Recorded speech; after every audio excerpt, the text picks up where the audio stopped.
هغه څلور وعدې چې الله جل جلاله زموږ مسلمانانو سره کړې دي. لومړی وعده الله جل جلاله د خپل بندگانو سره وعده کړې ده که تاسې زما د نعمتونو شکر په توحید زما په طاعت او زما په عبادت سره ادا کاوه زه به دغه نعمتونه نور هم در ډېر او زیات کړم. الله جل جلاله په سورة ابراهیم کې فرمایي لئن شکرتم لازیدنکم، یعنی که تاسې زما د نعمتونو شکر ادا کړئ زه به دغه نعمتونه نور هم در ډېر او زیات کړم.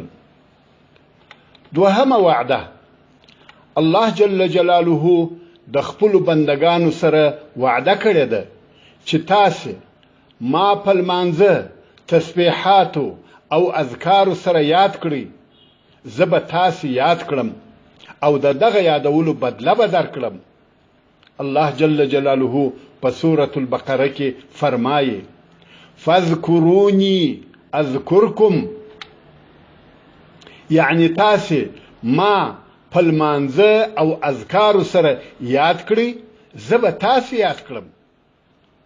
درېیمه وعده بیا هم الله جل جلاله د خپل بندگانو سره وعده کړې ده چې تاسې ما وبولئ او خپل غوښتنې زما څخه کوئ زه ستاسې دعا او غوښتنې در پوره کوم. الله جل جلاله په سورة غافر یا سورة المؤمن کې فرمایي ادعوني استجب لكم، یعنی تاسې یوازې ما وبولئ زما عبادت وکړئ زما څخه غوښتنه وکړئ زه تاسې لره ستاسې دعا او غوښتنه قبلوم. څلورمه وعده الله جل جلاله د خپل بندگانو سره وعده کوي او ورته فرمایي که تاسې استغفار وایه د ګناهونو د کولو سره سره مو بخښنه غوښته زه پر تاسې عذاب نه نازلوم. الله جل جلاله په سورة الانفال کې فرمایي وما كان الله معذبهم وهم يستغفرون، یعنی او الله جل جلاله د دوی عذابونکی نه دی چې دوی استغفار وایي.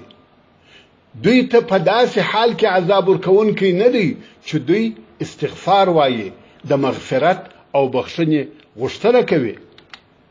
نو دغه څلور الهي وعدې مه هېروه.